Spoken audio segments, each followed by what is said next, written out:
他可能是行内最顶尖的收拾人，却在给富婆清理完坏的小白脸时，竟突然走进了一个神秘人。起初他还以为只是酒店服务员，没曾想对方指了指头顶，这才发现角落还装了一个针孔摄像头。原来神秘人是酒店派来的，为了不影响酒店名声，老板让两人一同处理这个棘手的事情。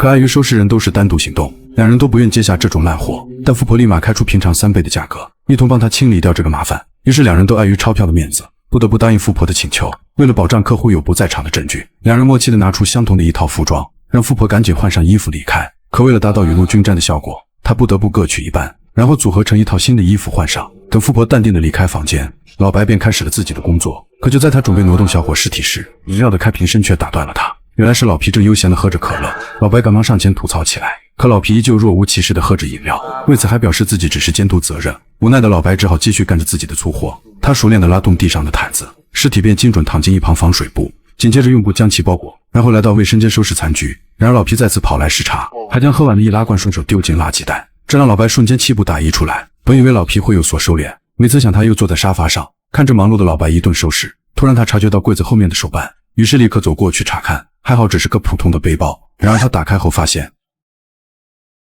Oh shit！ 同时这也打断了老白的工作，他也赶忙跑来查看情况。Oh shit！ 里面竟装着大包的面粉，而且数量还不是一般的多。显然现在问题比一开始还要复杂，并且手办内还藏有跟踪器。但老白只能先处理眼前的问题，于是他拿出胶带，在尸体旁边贴上3条胶带，然后扯动地上的床单，快速完成尸体的打包工作。而对于如何运走尸体，专业的他也是早就做好了准备。他把行李车推到房间里，然后将行李车放倒，凭借自身的重量巧妙地将其摆正。Well, that's one way to do it.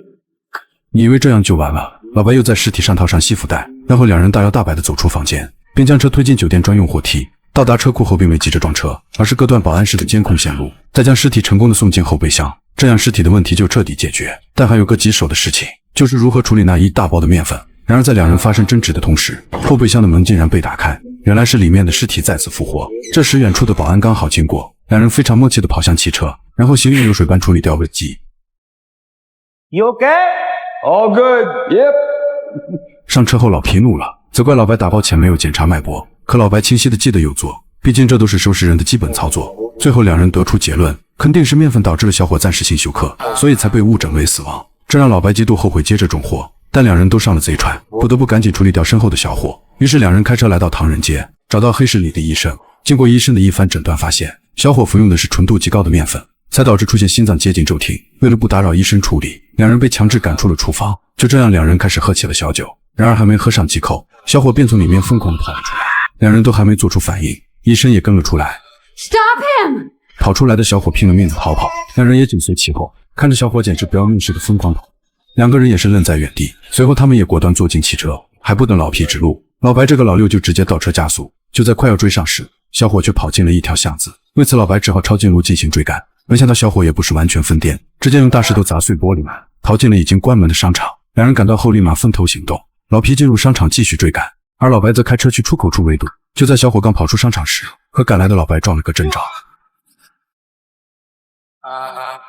如此飘逸又精彩的画面，这让赶来的老皮都看傻了眼，这小子竟然还是完美落地，难道这就是所谓的大力出奇迹？小伙带着老皮在街上练长跑，导致老皮的腰跟着受不了。此时的老白看出了小伙异象，果断开车上桥守株待兔，最终堵住了逃跑的小伙子，同时被身后的老皮一把抓住，直接丢进了后座。当他们还想回到医生那，没曾想对方死也不肯开门，为此还丢下一袋药丸，让两人赶紧离开自己的视线。之后两人又为住处犯起了愁，谁都不想带小伙回家，无奈他们只能把他押进小旅馆。可老板看着3个男人，以为他们有什么特殊癖好，表示3个小时计费。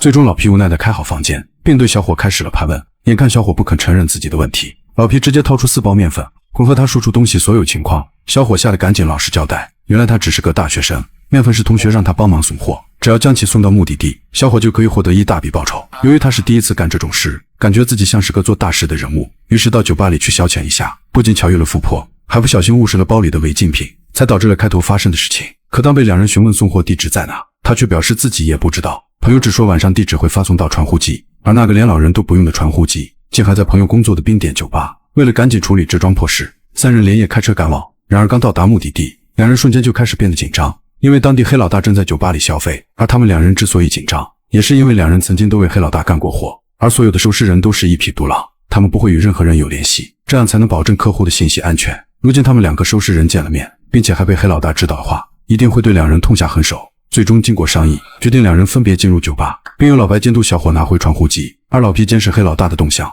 很快小伙拿到了传呼机，但却被保镖抓了起来。可不巧的是，酒吧气氛竟然掀起了高潮，强行把2人拉进了舞池。在音乐节奏的带动下，2人十分尴尬地跳起了舞蹈。此时黑老大也发现了2人，准备让小弟开始动手，不料这2人默契十足，四目相对就知道要干什么。这举动把黑老大都吓了一跳，他们假装互不认识，还自顾自地在询问对方是谁。黑老大一把夺下2人的手枪，并拉着2人来到酒桌前，询问2人为何发起这么大冲突。老皮表示感觉这人很可疑，可黑老大却说你们是同行，没有什么可疑的。而老皮为了逃脱，直接推了一把老白，老白赶紧送了一拳见面礼。2人正要准备打起来时，老皮机智地逃跑，而老白也只能借机行事就要离开。虽然没有引起黑老大的怀疑，但身旁的保镖看出了异样，他对比2把手枪的款式，立马就猜出了2人是一伙的。刚出门的老白正寻找逃跑的小伙，见状的老皮指了指方向，原来小伙被保镖胖揍了一顿，还表示自己真的不会逃跑，他只想干完这一票回家。随后他们带着小伙来到快餐店，暂且算是摆脱了危险。但很快传呼机发来短讯，老白拿起看了一眼，然后递给了一旁的老皮。可老皮也是简单的看了看，结果2人同时戴起了老花镜，看完里面的信息后，发现都不知道里面的地址，但还好小伙看懂了。于是3人再次驾车来到目的地，现在只要小伙送完货，就可以彻底完结这场闹剧。此时小伙独自前往，开门的正是一名大汉。此时老白担心小伙的危险，准备下车帮忙，却发现前方大门口被一群车辆围堵，并且下车后真枪实弹地冲了进去，这让2人倍感不妙。突然自己的车窗被击碎，原来是黑老大的人跟踪到了这里，还对着他们不停地开枪。老白迅速倒车逃离，